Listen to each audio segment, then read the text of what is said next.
And welcome. David Levin here, Raise Your Inner Game today.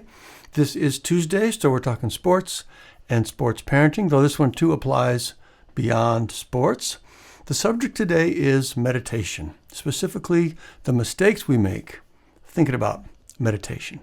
So this occurred to me from a conversation I had recently with a Sports Academy coaching student. The second phase of the Academy program, they practice what they've learned in the first phase every day and track their progress, and we check in every week on how things are going. So we're having a check-in call. I asked him about the focused sitting skill, which is basically just a sitting meditation they learned in the training and how that was going. That's typically the skill kids don't do as much as the others. Some love it, but most, it sort of sits off to the side. They get it, they enjoy it enough, but it's not their main focus. So I was asking him about that, and he told a story about how he was taking a ride on the back of a Vespa. His dad was driving, and he decided to try it then. He did a sitting meditation on the back of a Vespa. And it went great. He said the wind noise blocked everything out. The time went by quickly. He really enjoyed it. And I loved that so much for a couple of reasons. The first one was that when people tend to think about meditating, a lot of times it gets to be sort of precious and fragile. It has to be done in a perfect setting. It can't be noisy or anything like that. And I've been there myself back when I first started so many years ago now.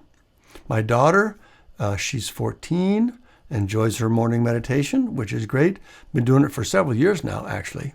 And of course, I don't want to criticize her in any way. She's my girl. Everything she does is wonderful, except maybe cleaning up after herself. Not so good at that. But for her morning meditation, she has set up quite a little station for that. It has a little plug-in fountain that makes soothing sounds, has candles and incense, and it's great. There's nothing wrong with any of it. But that's basically the only place she feels she can do it. So this story of the kid on the back of a Vespa tells us that that's not really true. You can do this basically anywhere. And in fact, you can make the case that it's better in a distracting environment. That's not the mistake we make when we think about meditation. We think it's about having some sort of perfect peaceful bliss experience, but it's really not. The real work of meditation, or at least as it applies to peak performance, is developing cognitive control, which means being able to direct your attention, and willpower. And we do that by practicing quieting our thoughts. We sit, we get quiet, the thoughts come up, we say, nope, not now, quiet, and we come back to being focused and present. That's the work. And it's just like going to the gym to build up our willpower muscle. Each time we pull ourselves back, we do another rep, and the more we do, the stronger we get. So doing the work in a distracting environment is perfect. It gives us more opportunity to resist. When you get wrapped up in the trappings of this, it has to be done in a certain kind of place or environment. It keeps you from doing the work. For one thing, it becomes an excuse. I can't do it. It's too loud. The vibe isn't right, whatever. And it makes you sort of a delicate flower with this that can only, thrive in a perfect environment. And that is exactly the opposite of what we need to succeed as an athlete and just in life in general. What we really need as the pressure increases is to be more resilient. There's an old story.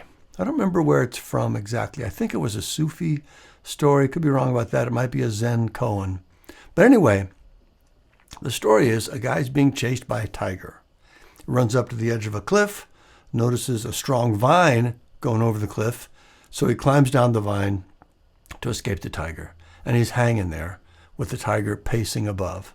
He looks down and sees another tiger at the bottom of the cliff, also pacing, also thinking about having him for dinner. And then he notices that there's a mouse above that has started chewing on the vine. So he's in a high-pressure situation. But as he's hanging there, he also sees a patch of strawberries growing from a spot near him on the cliff. So he reaches over, picks one, pops it in his mouth, and it's perfect. He loves it. and that's the end of the story. Those can be a little weird. But the point is, in a super high pressure moment, he's still able to be present to what's happening around him, to what's really going on. And as I say all the time, that is the key to peak performance, being able to be fully focused and present no matter what's happening around us. And that's what we can learn to do through meditation if we avoid the trap of thinking it can only be done in a special controlled setting. Make sense? The other mistake we make around meditation, and this is actually the bigger mistake, is even when we get it right, when we understand how to do it and what it's supposed to do for us, we give it too much weight. We think it's really the essence of mental game training and basically all we need to do, maybe along with some visualizations and some therapy sort of conversations. I'm reminded of, I think it was Kobe Bryant, one of the first big athletes I heard talking about meditation and how it helped them. It was basically the whole story. When people talked about his mental game work, that's what they meant, his meditation practice.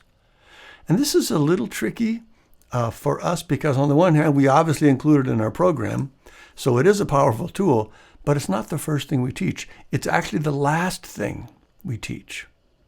I mentioned earlier that meditation helps develop cognitive control and willpower, and that's true, and it's super helpful for that. But it's not the best way to develop those things. There are simpler and more direct ways to do it to give athletes the practical skills they need to get out of their head and back into the moment so they can play at their highest level. Those are the first things we teach. Meditation is presented as a way to accelerate that work. Again, it's sort of like going to the gym. We develop the skills we need to succeed by practicing the skills. We accelerate our improvement by doing targeted strength training. That's what meditation is. It's targeted strength training for these core mental game skills. And you can see this in my earlier comments where I said our students don't tend to see this as their main focus compared to the other skills they've learned. If meditation was the most powerful tool, that would not be okay, right? That would be a problem. But because they can feel the power in the primary skills they learn and the amazing difference it makes for them, they intuitively get where meditation fits into all of that. It's pleasant, it's helpful, they enjoy it generally, but it's sort of a bonus, it's not the main thing. And that's exactly how it should be. Anyway, those are the meditation mistakes we make in mental game training. We make it too special and fragile rather than realizing we can and should basically do it anywhere, like on the back of a Vespa. And we make it the primary training tool rather than seeing it as the accelerator that it actually is. All right, I hope that makes sense. If you have teenagers in sports and you want to help them take their mental game to the next level, check out our Mental Game Starter Kit. It's a great set of resources to help you start boosting their mental game. Just go to raiseyourinnergame.com, scroll to the bottom, you can learn about it and register there. It's all free, of course. We also offer private and group coaching you can learn about at the site. If you like what you heard on today's show, please do tell your friends and rate and review us on Apple Podcasts or wherever you listen to podcasts. Every review helps more people find the show and get the mental game boost they need. If you'd like to support the show so we can keep things ad-free, please click the Buy Me a Coffee link below, and thank you for that. Also, if you're listening to the audio podcast and you like video, we post all our episodes on YouTube as well. There's a link to that in the show notes. And finally, we'll close with Steve Prefontaine and his quote from the end of the Raise Your Inner Game book. To give anything less than your best is to sacrifice your gift. That's what we're doing. We're working to be our best and help our kids be their best, both on the field and off. So keep up the good work, and we'll see you next time.